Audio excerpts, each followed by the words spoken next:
Hi, my name is Josiah Rector. I am a member of the Houston chapter of the Democratic Socialists of America and Texas State Employees Union, Local 6186. Yeah, so I am not originally from Texas. I moved here 7 years ago. I would say I got involved in environmental justice activism around 15 years ago, back in 2010, 2011.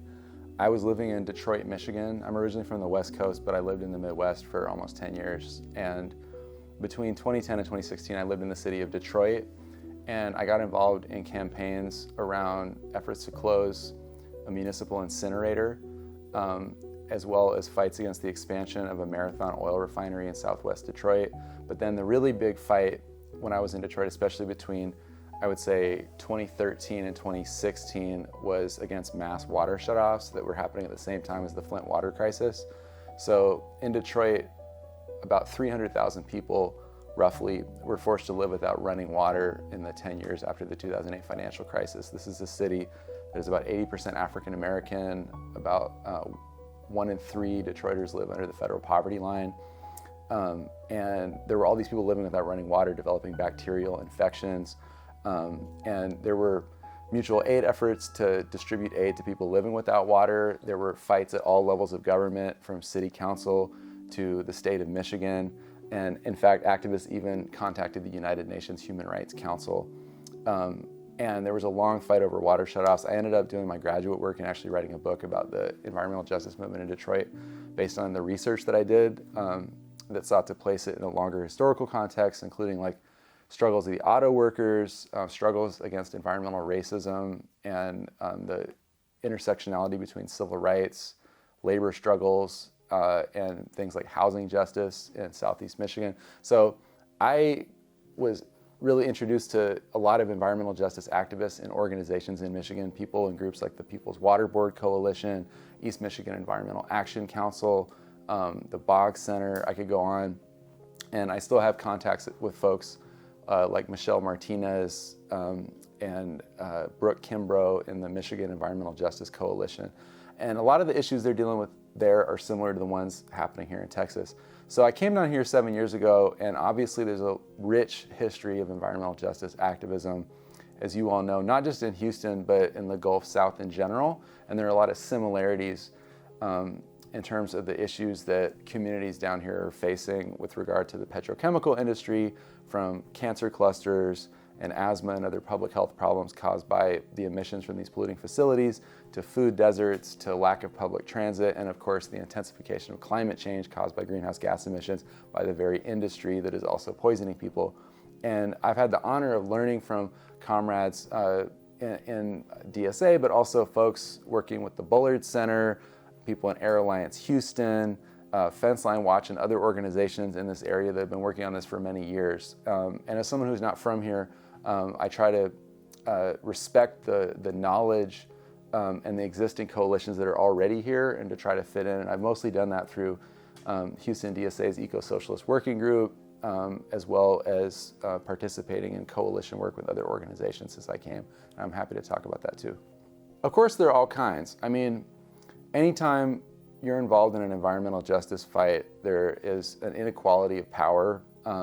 If you're talking about corporate polluters, you may be talking about massive entities like an ExxonMobil, which is something like the 15th most profitable corporation on the planet.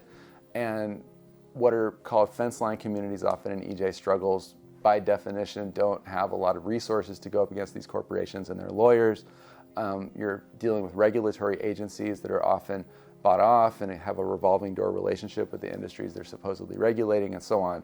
And then when you're trying to get things passed, say through city council, anything that you pass, whether it be a city council ordinance or a bill at higher levels of government, can be repealed or overturned. And in my experience with environmental justice, victories are often very partial and temporary and can be reversed. And that's, of course, because we're dealing with much larger systems that can't be patched with a small reform here or a small reform there. But there's a lot of important work to do in terms of getting ordinances passed, lobbying for legislation, involvement in lawsuits, direct action protests, public education, etc. In the Houston case, since I came here in 2019, I would cite a couple of examples. Number one, Houston DSA participated in a coalition called Houston Deserves Democracy between 2010 and 2023 to get Proposition A on the ballot. And Proposition A would end the so-called strong mayor system, whereby city council members could not introduce items onto the Houston City Council's agenda. So before 2023, if members of Houston DSA or a labor union or an immigrant rights group or any other organization approached a Houston City Council member and said, hey, I want you to put forth this ordinance that advances this or that social justice cause, the City Council member could say, I have no control, it's out of my hands, it's up to the mayor. So this was an important victory. It was placed on the ballot in part thanks to the thousands and thousands of petition signatures that Houston DSA members helped to gather during door-to-door canvassing, but there were other groups that we were in coalition with. It passed by, I believe, an over 80% margin in 2023.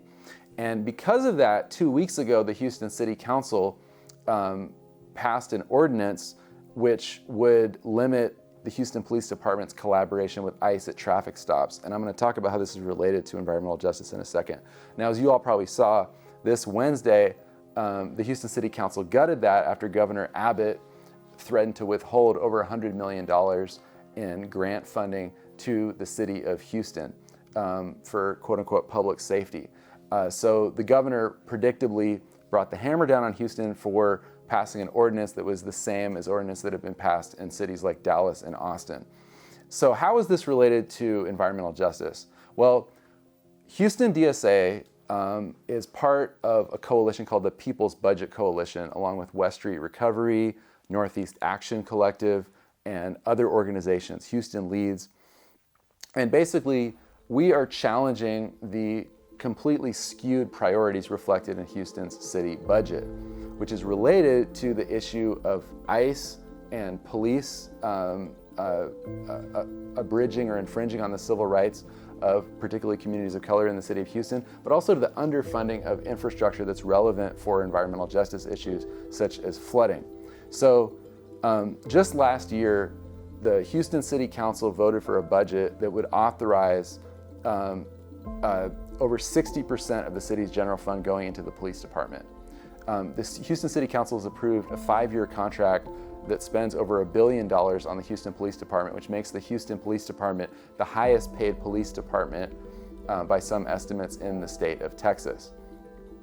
So they're getting pumped with all this money. They've seen a more than, I think, 37% raise. Meanwhile, the Houston city budget is cutting funding for all these other departments. And this is a workers' rights issue, an immigrant rights issue, a racial justice issue, and an environmental justice issue at the same time. Because we're seeing austerity on libraries, community centers, parks, and infrastructure.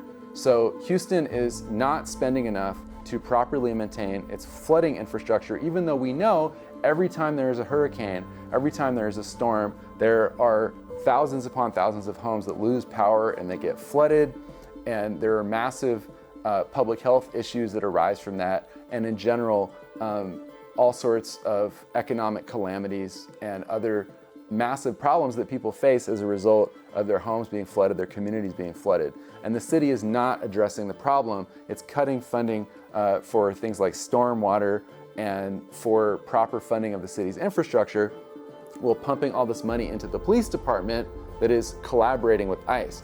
And the very communities that are disproportionately impacted by the industrial pollution along the Houston Ship Channel, the petrochemical facilities that emit cancer-causing chemicals, grade A carcinogens, and particulate matter that is related to asthma and the like, they also are emitting greenhouse gas emissions that we know are contributing to global warming, which in turn is causing stronger storms from warmer seas and higher sea levels. So the very communities that are impacted by pollution from the fence line facilities are also disproportionately impacted by flooding, and they're also the same communities that have disproportionate numbers of residents who are undocumented, targeted by ICE, or African Americans who deal with racial profiling from HPD and excessive discretionary traffic stops, and are disproportionately targeted by the criminal justice system and the failed war on drugs. So we see these issues as fundamentally connected. One thing I've noticed over the years is it's easy to get demoralized and to think that you've been defeated permanently if you suffer a defeat. But I think that sometimes a struggle that appears lost helps to build the groundwork for a victory later on. I think that's true in struggles that I observed when I was in Detroit, and I think that's true right now with what we're seeing with the gutting of the ordinance restricting HPD ICE collaboration, because although that is a loss, the passage of Proposition A means that if we do get someone on city council, for example, in 2027, and in future cycles, we have more power to potentially pass other ordinances. And then more broadly, obviously, we have to think about power at other levels of government, because anything that happens at the city level can be canceled out by the state. But the point is that a near-term loss can be part of a campaign that help lead the groundwork for a medium to long-term victory. Another thing is many groups can be done in by interpersonal toxicity, and we can talk abstractly about justice until we're blue in the face, but if we can't be ethical and kind with each other, then organizations are going to collapse. And every effective group that I've been a part of or observed has developed mechanisms to deal with conflict. Another lesson I've observed is that groups can be, I think, limited at times by the legal and economic landscape in which they operate. And this is why I'm a big fan, this is why I'm a part of DSA, this is also why I'm part of a labor union, because neither of them are funded by foundations and rely upon grants or are restricted to what, say, a 501c3 nonprofit can do. And I think nonprofits have an important role to play, and there are nonprofits that do good things and nonprofits that do bad things. I don't have a simplistic view of nonprofits, but the point is, member-funded organizations can often have more independence than organizations that are dependent upon big funders. And just like with politicians, a politician who has a lot of small dollar donations often has more freedom to take more progressive policy stances than someone that is taking corporate PAC money, for example. And this also includes things like democratic accountability, right? Actually, one of the things I really appreciate about what y'all did at TCE is organizing a staff union. But yeah, the biggest ones are just like having a long-term perspective and developing structures of accountability and conflict resolution within organizations, and also developing forms of fundraising that don't make you dependent upon big donors and that allow you to have political independence. We're all coming into these struggles with different kinds of life experiences, different ages, different backgrounds. And I think it's easy for folks to feel overwhelmed when they enter into a space where they're relatively new and they're around a lot of people who may know certain lingo or have certain knowledge that they don't have. And it's easy for people to feel overwhelmed really just by the sheer number of problems and crises that we have. And it's easy to get discouraged when you think about climate change, when you think about the march of authoritarianism, you think about the power of the billionaire class, you think about racial inequality, mass incarceration, and so on. It's easy to feel overwhelmed. One thing I would tell folks is give yourself grace if you feel like you don't know something. Find people who are willing to welcome you in so that you can gradually feel comfortable being part of an organization, and find folks who are willing to break things down if language doesn't make sense. And obviously there's like a language justice aspect to that for folks for whom English isn't a first language, etc. I would also say that you can derive hope from the struggle itself, right? I think that the best balm or antidote to hopelessness is participating in struggles for a better world with other people. And I know that I have derived a lot of reasons for positivity even in negative times, from struggling alongside people who have a long-term perspective. And this is actually a really great reason to also be part of multi-generational coalitions, because if you talk to elders, they've often seen these things go through multiple cycles, right? And they've seen advances and regresses over time. And having that long-term perspective, I think, is really good for being mentally healthy, as well as not getting too stuck in the moment. I think Houston really brings together a lot of the biggest contradictions of capitalism, particularly in its American form, right? We have a city that is the headquarters of firms like ExxonMobil, Chevron, ConocoPhillips, and others, which are extremely wealthy corporations that generate billions of dollars in revenue every year, and that enjoy generous tax abatements from the city of Houston and from Harris County. Houston gives something like $92 million in tax abatements to the fossil fuel industry and others on the ship channel, as do other municipalities in Harris County. So these companies have vast profits, right? And we know that they're driving the climate crisis. And the same city that brings together these profits, that has the largest petrochemical complex in the United States, and I think the second largest in the world, also concentrates the risks of climate change, which is being driven by the same fossil fuel industry. The same city that brings together fossil fuel profits brings together the risks from climate. I think Houston and Harris County specifically has the highest climate risk of any county in the United States, or at least it's up there in the top 5. You know, in 2017, we had Hurricane Harvey, which dumped over 1 trillion gallons of water on Harris County, caused over $125 billion in damage, over 100 deaths, hundreds of thousands of people forced out of their homes. And in the 3-4 months after Hurricane Harvey, the fossil fuel majors posted record profits. Even when their refineries flooded, they profited because of higher oil prices. So that reveals the bankruptcy of a system which is designed to maximize profit for the owners of capital regardless of social need. Okay, so what would a better system look like? Well, I can address that at a general level, although I think the specifics can only be answered by coalitions and through democratic processes. So at a general level, as socialists, we believe that production should be for need rather than for profit, which is why we believe in things like social housing. We believe in public ownership and collective ownership of the means of production, whether it be worker cooperatives or publicly owned utilities, as well as things like housing cooperatives. We believe in socialized medicine or single-payer healthcare. And DSA chapters in different parts of the United States have advocated policies based on these principles. I mean, if you look at the city of Houston, we have a privately owned, an investor-owned utility, CenterPoint, which consistently aims for profit margins of 10% per quarter. And CenterPoint is a good company from the perspective of its shareholders. From the perspective of Houstonians, it's not a good company. It systematically underinvests in maintenance. Hundreds of thousands of people lost power as recently as 2024 in Hurricane Beryl. And CenterPoint consistently fails to deliver good service, including customer service, to its customers. There are constant power failures. There are senior centers where people are losing power every time there's a storm.